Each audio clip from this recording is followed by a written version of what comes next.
लेकिन मेरी छठी हिस्स तो मुसलसल खतरे का अलार्म बजा रही है। कैप्टन शील ने कहा। क्या मतलब? इमरान ने चौंक कर पूछा।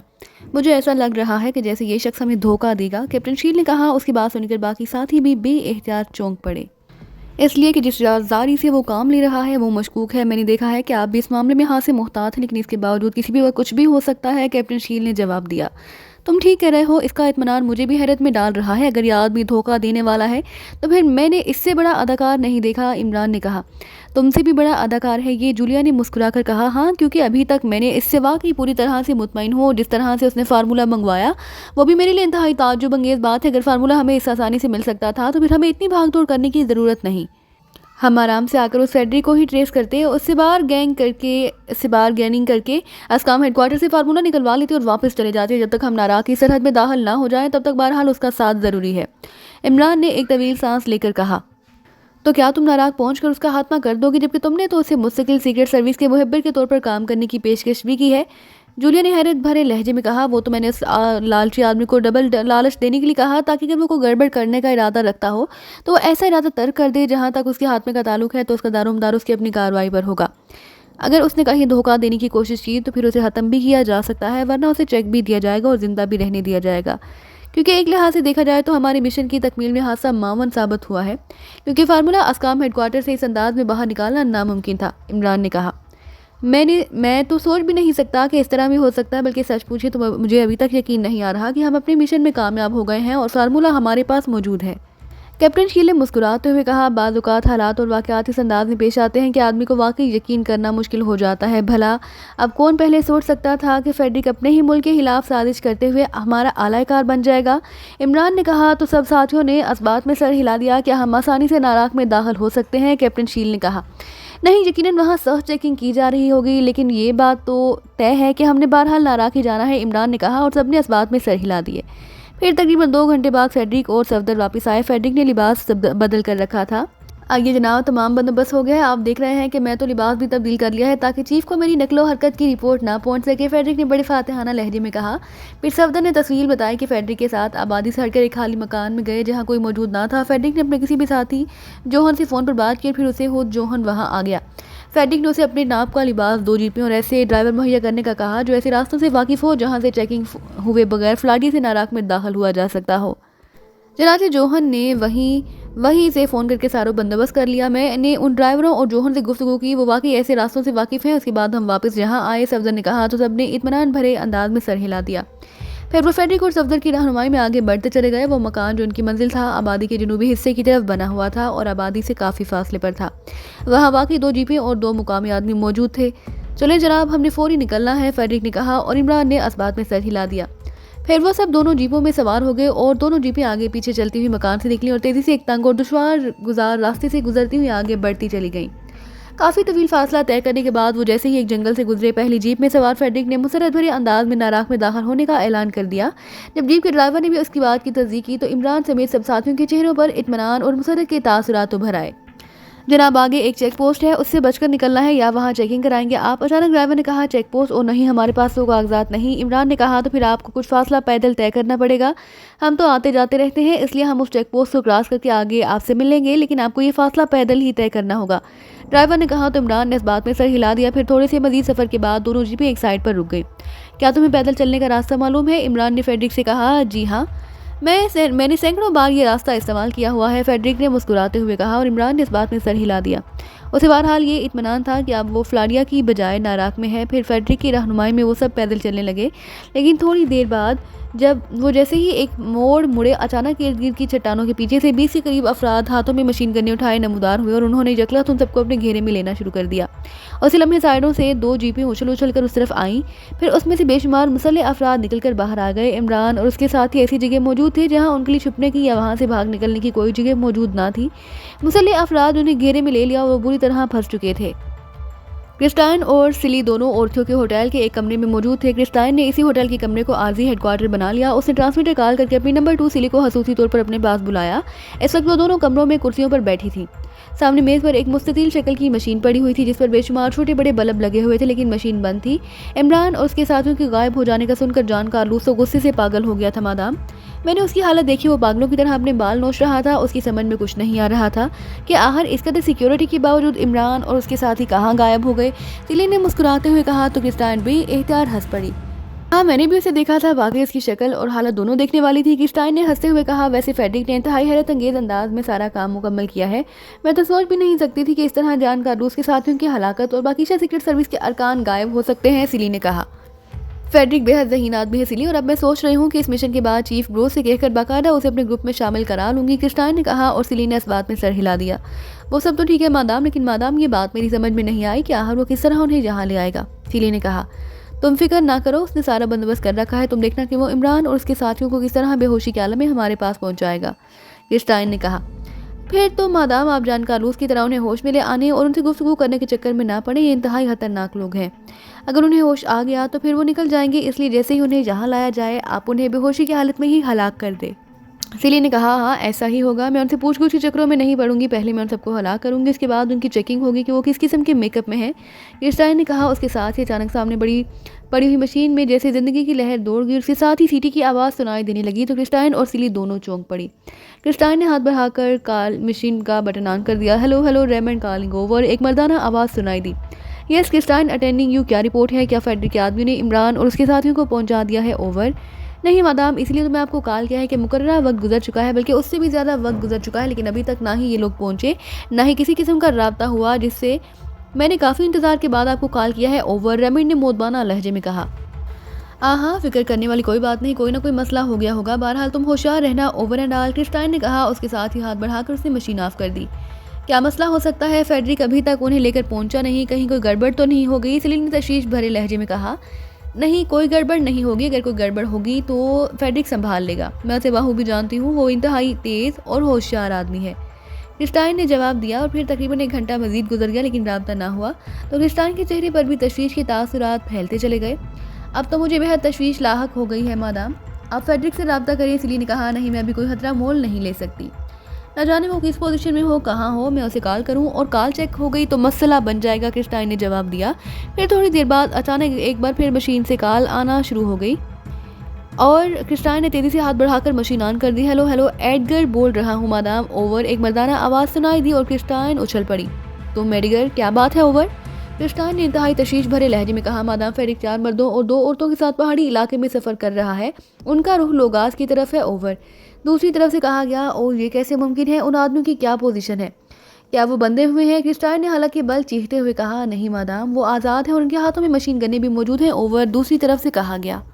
किस तरफ जा रहे हैं उन पर नजर रखो और मुझे बताओ। ओवर, क्रिस्टाइन ने कहा। यस मादाम, फेडरिक और उसके साथ चलने वाले पहाड़ियों में मौजूद एक खंडर में चले गए हैं। ओवर, एडिगर ने कहा। ठीक है, अब तुमने ये चेकिंग करनी है कि लोगास में जोहन के अड्डे पर पहुंचने तक जान कार्लोस या मुसल्लह अफराद उन्हें चेक नहीं कर रहे। ओवर, क्रिस्टाइन ने कहा। Yes madame. ओवर, दूसरी तरफ से कहा गया और क्रिस्टाइन ने ओवर एंड ऑल कहकर मशीन ऑफ कर दी। फिर तेजी से मशीन के मुख्तलिफ बटन प्रेस करने शुरू कर दिए। फिर उसने एक बटन प्रेस किया तो बल्ब तेजी से जलने बुझने लगा। Hello hello, Christine calling over, Christine ने कॉल देते हुए कहा। Yes Johan, attending you. Over, चंद लम्हों बाद बल्ब एक झमाके से बुझ गया। उसके साथ ही एक मर्दाना आवाज़ सुनाई दी। Johan, Frederick Pakistan secret service के अरकान के साथ तुम्हारी तरफ आ रहा है। पहले तो तुम्हारे साथ यही प्रोग्राम तय हुआ था कि फेडरिक के आदमी उन्हें बेहोशी के आलम में तुम्हारे पास ले आएंगे, लेकिन शायद हालात बदल जाने की वजह से ऐसा नहीं हो सका और अब फेडरिक उन्हें ये कहकर तुम्हारे पास लेकर आ रहा है कि तुम्हारी मदद से वो नाराग में उन्हें पहुंचा सकता है। ओवर, क्रिस्टाइन ने तेज लहजे में कहा। फिर मादाम, मैंने क्या करना है? ओवर, जोहन ने हैरत भरे लहजे में कहा। तुमने उनके साथ इस अंदाज में पेश आना है कि उन्हें किसी किस्म का भी शक ना पड़ सके, क्योंकि यह हद दर्जा होशियार और तेज लोग हैं। उन्हें अगर मामूली सा भी शक पड़ गया तो फिर फेडरिक भी हलाक हो जाएगा, तो भी इसके साथ ही ये लोग फिर गायब हो जाएंगे। इसलिए तुमने फेडरिक के साथ इस अंदाज में डीलिंग करनी है जैसे तुम्हारा ताल्लुक टॉप सीक्रेट ग्रुप के साथ ना हो, बल्कि तुम फेडरिक के आदमी हो और उन्हें बेशक जीपों में सवार होकर नाराक ले जाना, लेकिन ड्राइवरों को बता देना कि वो उन्हें क्रॉसिंग वे पॉइंट पर चेक पोस्ट कहकर पैदल चलने पर मजबूर कर दें। वहाँ मेरे आदमी मौजूद होंगे, वो उन्हें खुद ही कवर कर लेंगे। ओवर, क्रिस्टाइन ने कहा। और यस मादाम, आप बेफिक्र रहें, आपके अहकामात की मुकम्मल तामील होगी। ओवर, जोहन ने जवाब देते हुए कहा। ओके, ख्याल रखना जैसे मैंने कहा वैसा ही होना चाहिए। मेरे आदमी क्रॉसिंग वे पॉइंट पर उन्हें पकड़ने के लिए मौजूद होंगे, लेकिन तुमने किसी किस्म की कोई मशकूक हरकत करनी है और ना ही मशकूक बात करनी है, ताकि ये लोग मशकूक ना हो, सीधे हमारे जाल में आप फंसे। मैं उन्हें जिंदा पकड़ना चाहती हूँ। मैं देखती हूँ कि वो किस तरह मेरे साथियों के हाथों से निकल सकते हैं। ओवर, क्रिस्टाइन ने कहा। यस मैडम, ऐसा ही होगा, ओवर दूसरी तरफ से कहा गया और क्रिस्टाइन ने ओवर एंड ऑल कहकर मशीन ऑफ कर दी और एक बार फिर मशीन पर मौजूद मुख्तलिफ बटन प्रेस करने शुरू कर दिए। Hello hello Christine calling over. Christine ने एक बार फिर बटन प्रेस कर दिए, बार बार कॉल देते हुए कहा यस रेमिंड अटेंडिंग यू ओवर। दूसरी तरफ से रेमिंड की आवाज़ सुनाई दी। रेमिंड तमाम प्लान बदल गया। फेडरिक अपने प्लान पर अमल नहीं कर सका, इसलिए अब वो उन पाकिस्तानी एजेंटों को तुम्हारे हवाले करने की बजाय लोगास में जोहन के पास ले जा रहा है। मैंने जोहन को हिदायत दे दी है, वो टॉप सीक्रेट ग्रुप की बजाय अपने आप को फेडरिक का आदमी जाहिर करेगा और बगैर कोई मशकूक हरकत किए वो उन लोगों को जीपों के जरिए फ्लारिया से नाराग की सरहद में ले जाएगा ताकि ये लोग हर लिहाज से मुतमईन हो जाएं।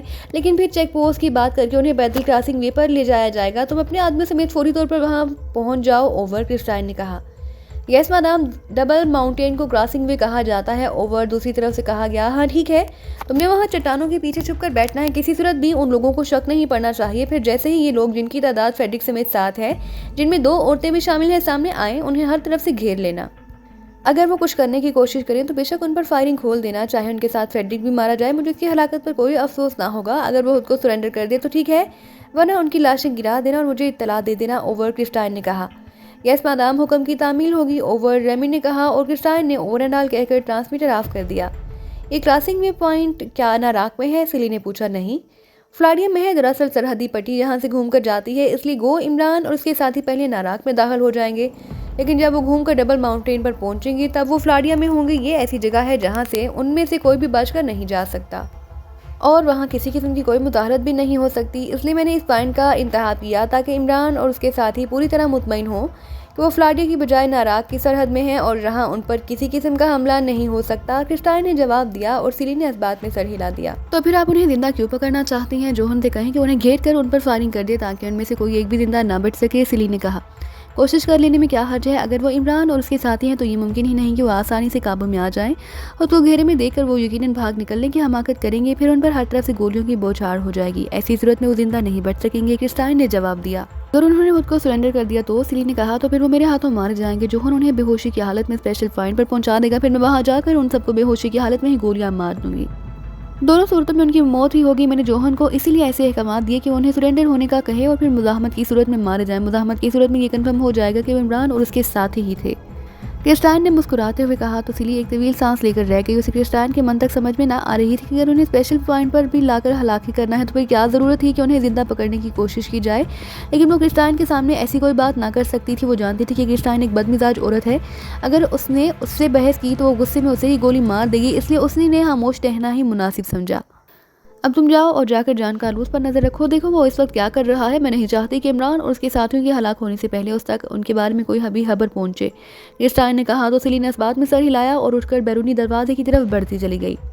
जान कार्लोस के चेहरे पर शदीद बेचैनी और परेशानी के तासुरात नुमाया थे। वो सब हेडक्वार्टर के कमरे में आराम कुर्सी पर बैठा था, लेकिन उसका चेहरा गुस्से और परेशानी से बिगड़ा हुआ था। उसकी समझ में नहीं आ रहा था कि आखिर हुआ क्या है। इमरान और उसके साथियों ने ऐसा कौन सा जादू चलाया कि उन्होंने हेनरी और उसके साथ मौजूद 4 मुसल्लह अफराद को हलाक कर दिया और वहां से निकल जाने में भी कामयाब हो गए, जबकि उन्हें जिन राड्स वाली कुर्सियों पर बांधा गया था उनके मैकेनिज्म सिस्टम को उसने मुकम्मल तौर पर जाम कर दिया था। इसके बावजूद जब वो कमरे में पहुंचा तो राड्स वाली कुर्सियों के राड्स खुले थे। कमरे में हेनरी और उन 4 मशीन गन बरदारों की लाशें पड़ी हुई थी और इमरान और उसके साथी जा चुके थे। जान कार्लोस ने फौरन फेडरिक को बुलाकर मुसल्लह अफराद के साथ पूरे इलाके का सर्वे किया, लेकिन इमरान और उसके साथी वाकई यूं गायब हो गए थे जैसे सिरे से उनका वहां कोई नामो निशान तक मौजूद ना हो। जान कार्लोस ने उन्हें तलाश करने का काम हेनरी के गायब नायब फैलर के सुपुर्द किया कि वो ब्लैक स्क्वाड के साथ पूरे इलाके की सर्चिंग करे और उसने ये अहकाम भी जारी कर दिए इस इलाके में कोई भी गैर मुतल्लिक आदमी दिखाई दे तो उसे रोकने और पूछगिछ करने की फौरन गोली से उड़ा दिया जाए। लेकिन कई घंटे गुजर चुके थे, ना तो फेलर की तरफ से उसे कोई इत्तला मिली, ना ही किसी और जराये से उसे पता चला कि इमरान और उसके साथियों का क्या हुआ, वो उन्हें मिले हैं या नहीं। इमरान और उसके साथी गायब होने के बाद काफ़ी देर तक उन्हें खुद भी तलाश करते रहने के बाद वो थककर अपने ऑफिस में आ गया और पिछले 2 घंटों से उसी आरामदा कुर्सी पर आराम कर रहा था। उसके सामने छोटी मेज़ पड़ी थी जिस पर जदीद साख्त का लॉन्ग रेंज ट्रांसमीटर रखा हुआ था। ना जाने सबके सब कहाँ मर गए, कोई कॉल ही नहीं कर रहा। और ये फेडरिक स्नानसन को हो क्या गया? उससे तो मुझसे बात करनी चाहिए थी, कई घंटे गुजर चुके, उसने मुझे एक बार भी रिपोर्ट नहीं दी। जान कार्लोस ने बड़बड़ाते हुए कहा। उसने कुछ सोचकर ट्रांसमीटर की तरफ हाथ बढ़ाया ताकि वो फेडरिक को कॉल कर सके कि उसी लम्हे कमरे का दरवाज़ा एक धमाके से खुला और एक नौजवान इंतहाई जोशीले अंदाज में अंदर दाखिल हुआ तो जान कार्लोस बेइख्तियार उछल पड़ा। उसके चेहरे पर यकलख्त इंतहाई गुस्से के तासुरात भर आए। उस आदमी के हाथ में एक छोटा मगर जदीद साख्त का ट्रांसमीटर था। क्या मतलब, ये क्या तरीका है, नॉनसेंस, क्यों आए हो इस तरह? जान कार्लोस ने गुस्से से चीखते हुए कहा, सॉरी बॉस, दूसरी दरअसल एक ऐसी कॉल ट्रेस हुई है बॉस कि उसे सुनकर मैं अपने आप को काबू में ना रख सका। इमरान और उसके साथी भी ट्रेस हो गए हैं। आने वाले ने इंतहाई पुरजोश लहजे में कहा। ओ अच्छा, कहाँ है, जल्दी बताओ कहाँ है वो? जान कार्लोस ने एक झटके से उठकर खड़े होते हुए कहा, जो कॉल कैच हुई मैंने उसे टेप कर लिया, आप सुन लें। आने वाले ने कहा। उसके साथ ही उसे हाथ में पकड़ी हुई मशीन को मेज पर रखा और उसका बटन प्रेस कर दिया। Hello hello Christine calling over. डब्बे का बटन प्रेस होते ही क्रिस्टाइन की आवाज़ कमरे में गूंज उठी और जॉन कार्लोस ने, जो अब दोबारा कुर्सी पर बैठ चुका था, बेएहतियार होंठ भींच लिए। Yes Remin attending you over. चंद लम्हों के वक्फे के बाद डिब्बे में से एक मर्दाना आवाज़ सुनाई दी। रेमिन, तमाम प्लान बदल गया, क्रिस्टाइन ने कहना शुरू किया। फिर जैसे जैसे वो रेमिन से बात करती गई, जान कार्लोस के चेहरे का रंग बदलता चला गया। फिर जब ओवर एंड ऑल के अल्फाज के बाद कॉल खत्म हुई तो आने वाले नौजवान ने डिब्बे का बटन ऑफ कर दिया। और तो ये सिलसिला है, तो ये फेडरिक उसके स्टैंड से मिला हुआ था। नॉनसेंस में इसका इबरतनाक हशर कर दूंगा, उसके टुकड़े उड़ा दूंगा। इसलिए उसने अभी तक मुझे कोई रिपोर्ट नहीं दी। यही इमरान और उसके साथियों को यहाँ से निकाल कर लेगा। लेकिन तुमने कॉल कैसे कैच की? क्या इससे पहले उनके दरमियान कोई बातचीत नहीं हुई? ये कॉल तो बता रही है कि पहले भी उनके दरमियान गुफ्तगू होती रही है, जान कार्लोस ने कहा। इस बात, लेकिन उससे पहले हम कोई कॉल कैच ना कर सके। मैंने वहाँ के एक मुलाजिम को भारी रकम देकर उससे मालूमात हासिल की तो मुझे मालूम हुआ कि क्रिस्टाइन ने खसूसी तौर पर special triple range system transmitter machine मंगवा कर अपने पास रखी हुई है और वो उस पर गुफ्तगू करती है। चनाचे इस इत्तला के बाद हमने उसे ट्रेस करने की कोशिश शुरू कर दी, लेकिन उससे राब्ता ना हो सका। हम अंदाजे से मुख्तलिफ फ्रिक्वेंसी से एडजस्ट करते रहे, फिर अचानक एक फ्रिक्वेंसी एडजस्ट करते ही ये कॉल कैच हो गई। आने वाले नौजवान ने तफसील से जवाब देते हुए कहा। हाँ, तो ये बात है, ठीक है, इसका मतलब है कि हमें अब लोगास छापा मारना होगा, जान कार्लोस ने कहा। बॉस, मेरा ख्याल है कि गांव की बजाय हम भी क्रॉसिंग वे पॉइंट पर कार्रवाई करें, क्योंकि जब तक हम लोगास अपने आदमी पहुंच जाएंगे वो लोग वहां से निकल जाएंगे, आने वाले ने कहा। लेकिन वहां तो क्रिस्टाइन के आदमी होंगे। यस बॉस, लेकिन हम वहां इस अंदाज में कार्रवाई करेंगे कि उन्हें किसी तरह इस बात का इल्म ही नहीं होगा कि हमें उनके प्लान का इल्म है। हम उनसे पहले वहां पहुंच जाएंगे, इस अंदाज में छुप जाएंगे कि जैसे ही वो इमरान और उसके साथियों के गिर्द घेरा डालेंगे, हमारे आदमी उन पर फायरिंग खोल देंगे। इस तरह इमरान और उसके साथियों के साथ साथ टॉप सीक्रेट ग्रुप भी मारा जाएगा। इस तरह चीफ ब्रोस को यकीन हो जाएगा कि उनकी गुमशुदगी में मादाम क्रिस्टाइन का हाथ था। इस तरह क्रिस्टाइन गद्दार करार दे दी जाएगी, फिर उसका कोर्ट मार्शल होगा, वरना किसी ने यकीन नहीं करना, आने वाले नौजवान ने कहा। अरे हाँ, well done, very well done, well done, तुम वाकई बेहद ज़हीन हो, वेल डन फ्लिप, जान कार्लोस ने फौरन कहा तो नौजवान का चेहरा खिल उठा, जिसका नाम फ्लिप था। मैं तो आपका अदना सा आदम हूँ जनाब, आपकी कदर शनासी है कि आप मेरी तारीफ कर रहे हैं, वरना इस तारीफ के काबिल तो आप हैं जनाब, फ्लिप ने इंतहाई मोदबाना लहजे में कहा। उस फेडरिक ने मेरे साथ गद्दारी की जिसकी मैं उसे सख्त सजा दूंगा, इसलिए आज से तुम मेरे नंबर 2 हो, तुम इस फेडरिक से भी ज़्यादा ज़हीन हो, वेरी गुड। तो फिर फ़ौरन ऐसा इंतजाम करो कि आखिरी लम्हे तक किसी को मालूम ना हो सके कि हम उनका खात्मा करने में कामयाब हो जाएं, जान कार्लोस ने कहा तो फ्लिप का चेहरा मुसरत से खिल उठा। थैंक यू बॉस, ये भी आपकी कदर शनासी है जनाब, मैं आपके इस एतमाद पर हर सूरत में पूरा उतरूंगा, फ्लिप ने इंतहाई मुसरत भरे लहजे में कहा। तो जाओ और जाकर इंतजामात मुकम्मल करो, और सुनो, अगर तुमने कामयाबी हासिल कर ली तो मैं तुम्हें $1,00,000 इनाम दूंगा, चाहे ये इनाम मुझे अपनी जेब से देना पड़े। जाओ, जब तक तमाम इंतजामात हो जाएं तो मुझे इतला दो, मैं भी तुम्हारे साथ जाऊंगा, जॉन कार्लोस ने कहा। बॉस, क्रिस्टाइन ने आपकी निगरानी का कोई ना कोई इंतजाम कर रखा होगा, इसलिए अगर आप बाहर गए तो उसे इत्तला मिल जाएगी और हो सकता है कि वो एक बार फिर अपना प्लान बदल दे। आप मुझ पर एतमाद करें, मैं बेदाग तरीके से काम करूंगा, फ्लिप ने कहा। ओ हाँ, तुम ठीक कह रहे हो, जाओ और जैसे ही काम मुकम्मल हो जाए मुझे इत्तला देना, जान कार्लोस ने कहा और फ्लिप सलाम करके मुड़ा और तेज़ी से वापस चला गया।